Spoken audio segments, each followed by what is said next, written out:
Hi hello ನಮಸ್ಕಾರ ಸ್ನೇಹಿತರೆ, ರನ್ನ ಟಿವಿಗೆ ನಿಮ್ಮೆಲ್ಲರಿಗೆ ಸ್ವಾಗತ. ಕಲರ್ಸ್ ಕನ್ನಡ ವಾಹಿನಿಯಲ್ಲಿ ಪ್ರಸಾರವಾಗುತ್ತಿದ್ದ ಯಜಮಾನ ಧಾರಾವಾಹಿಯು ಇದೀಗ ತನ್ನ ಕತೆಗೆ ವಿದಾಯವನ್ನು ಹೇಳಿದೆ.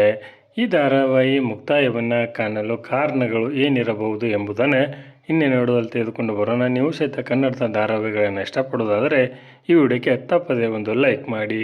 ಕಳೆದ ವರ್ಷ ಜನವರಿ 27ರಿಂದ ಆರಂಭಗೊಂಡಿದ್ದ ಯಜಮಾನ ಧಾರಾವಾಹಿಯು ಇದೀಗ ತನ್ನ ಕತೆಗೆ ವಿದಾಯವನ್ನು ಹೇಳಿದೆ. 1 ವರ್ಷ ಪೂರೈಸಿ ತನ್ನ ಕತೆಗೆ ವಿದಾಯವನ್ನು ಈ ಧಾರಾವಾಹಿ ಹೇಳಿದೆ ಎಂದೇ ಹೇಳಬಹುದು. KS ರಾಮ್ಜೆ ಅವರ ನಿರ್ಮಾಣದಲ್ಲಿ ಮೂಡಿ ಬರುತ್ತಿದ್ದ ಈ ಧಾರಾವಾಹಿಯಲ್ಲಿ ಹೊಸಬರಿಗೆ ಅವಕಾಶವನ್ನು ಮಾಡಿಕೊಡಲಾಗಿತ್ತು. ಆರಂಭದಲ್ಲಿ ಒಳ್ಳೆಯ TRPಯನ್ನು ಪಡೆದುಕೊಳ್ಳುತ್ತಿತ್ತು. ನಂತರದ ದಿನಗಳಲ್ಲಿ ಈ ಧಾರಾವಾಹಿ ನಿರೀಕ್ಷಿತ TRPಯನ್ನು ಪಡೆದುಕೊಳ್ಳಲಿಲ್ಲ.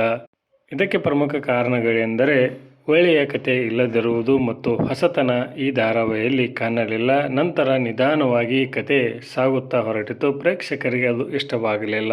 KS ರಾಮ್ಜೆ ಅವರು ಈಗಾಗಲೇ ರಾಮಾಚಾರಿಯಲ್ಲಿ ಬಳಸಿದಂತಹ ಕಥಾಹಂದರವನ್ನೇ ಇಲ್ಲಿಯೂ ಸಹಿತ ಬಳಸಿರುವ ಕಾರಣಕ್ಕಾಗಿ ಈ ಕತೆಗೆ ಅಷ್ಟೊಂದು ದೊಡ್ಡ ಪ್ರಮಾಣದ ಪ್ರಾಮುಖ್ಯತೆ ಪ್ರೇಕ್ಷಕರಿಂದ ಸಿಗಲಿಲ್ಲವೆಂದೇ ಹೇಳಬಹುದು.